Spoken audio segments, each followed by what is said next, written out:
Comme on l'a vu dans un épisode précédent, une marque est un repère mental sur un marché.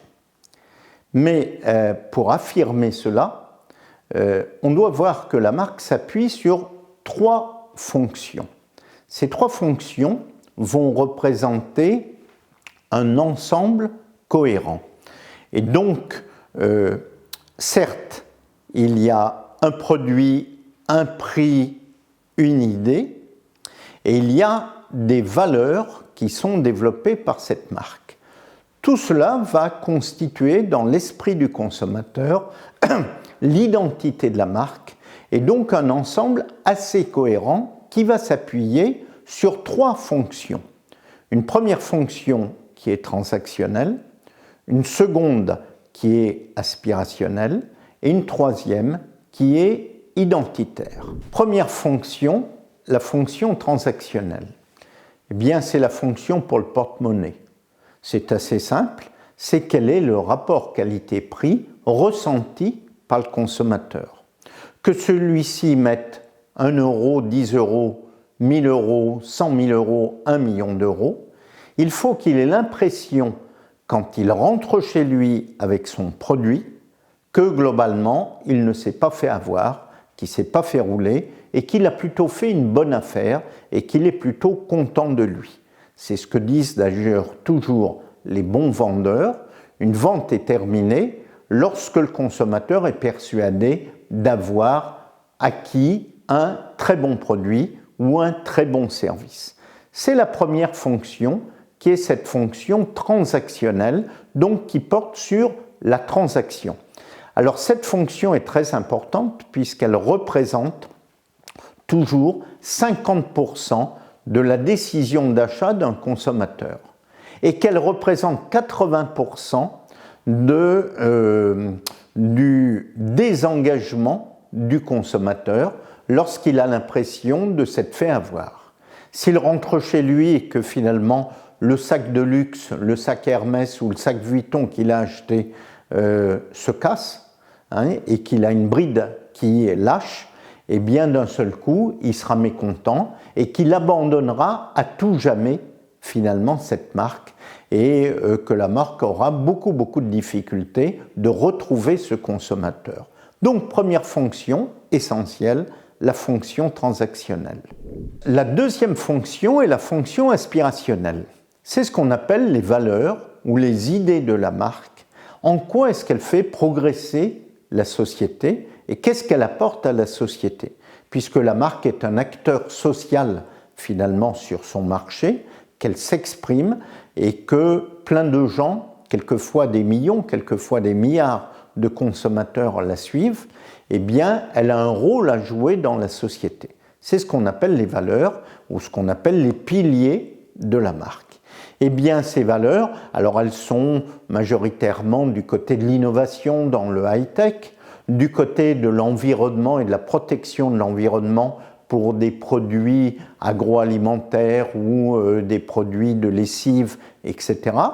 Et quelquefois, les marques arrivent à faire fonctionner en même temps ces deux éléments, à la fois d'être innovante et d'être écologique ou d'être finalement proche de la nature. Donc il y a dans cette seconde fonction, la fonction aspirationnelle, également un paramètre important qui est le paramètre esthétique. Et le consommateur prête souvent aux marques qui font de beaux produits, et on pense à Apple en particulier, prête finalement une fonction d'embellissement en quelque sorte du monde et de la société, et ça fait partie du crédit que porte le consommateur à la marque. Donc, deuxième fonction, une fonction pour la société, qui est la fonction dite aspirationnelle, donc les aspirations du consommateur par rapport à l'environnement dans lequel il se trouve. Troisième fonction, la fonction dite identitaire. Alors, c'est naturellement la plus importante, puisque la fonction identitaire, c'est celle de l'ego et du consommateur par rapport à lui-même, où globalement, il va se poser la question, est-ce que cette marque, elle est vraiment faite pour moi et pour les gens qui me ressemblent. Et donc c'est la fonction un petit peu de tribu, de communauté, de famille dans lequel le consommateur s'inscrit et qui lui fait consommer cette marque plutôt que cette autre marque. On voit bien que dans le domaine des voitures où les berlines se ressemblent toutes et où très souvent on ne peut pas rouler plus vite avec l'une ou avec l'autre, quelle que soit sa motorisation, et bien globalement, ce sont les identités de consommateurs qui vont faire que on va être plutôt Renault, on va être plutôt Citroën, on va être plutôt BM, on va être plutôt Mercedes, on sera plutôt Ferrari, on sera plutôt Porsche, etc., etc.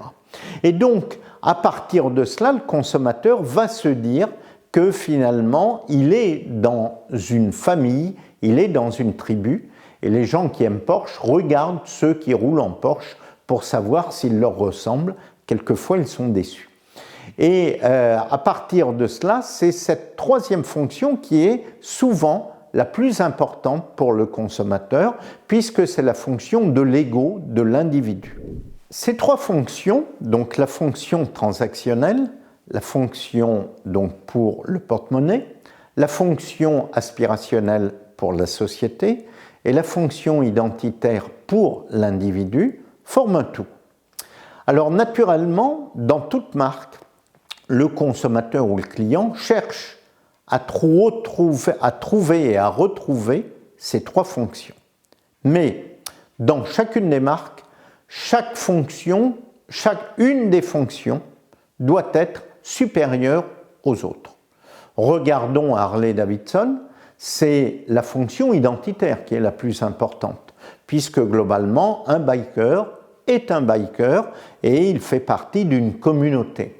Regardons une marque comme Amazon, c'est la fonction transactionnelle qui est le plus importante, c'est d'un bon rapport qualité-prix et surtout, c'est livré très vite. Il n'y a pas d'autres promesses. Regardons une marque comme Patagonia, c'est la fonction aspirationnelle qui est la plus importante puisque la marque va nous dire que tous ces produits sont très sensibles à l'environnement, qu'elle a peu de points de vente et que globalement chaque produit qui est fabriqué et qui est vendu, il y a une petite somme qui est remise au WWF. Et donc c'est au travers de ces trois fonctions qui doivent toujours être présentes, mais une des fonctions doit être plus importante que les autres. Regardons ce qui est aujourd'hui considéré comme la marque des marques, qui est Apple. Apple développe ces trois fonctions.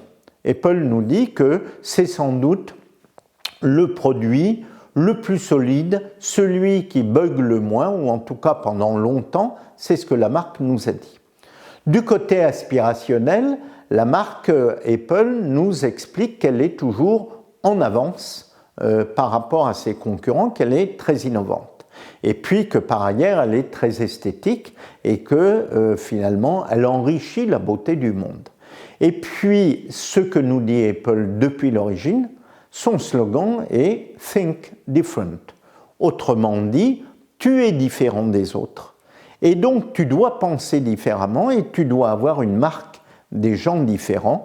Et il y a une communauté Apple qui est, je dirais, presque trop fermée, en tout cas qui est très fermée et qui est presque trop fermée, puisqu'on passe difficilement d'un produit Apple à un produit d'une autre marque et la galaxie Apple n'est pas la galaxie Android qui, elle, est beaucoup plus ouverte.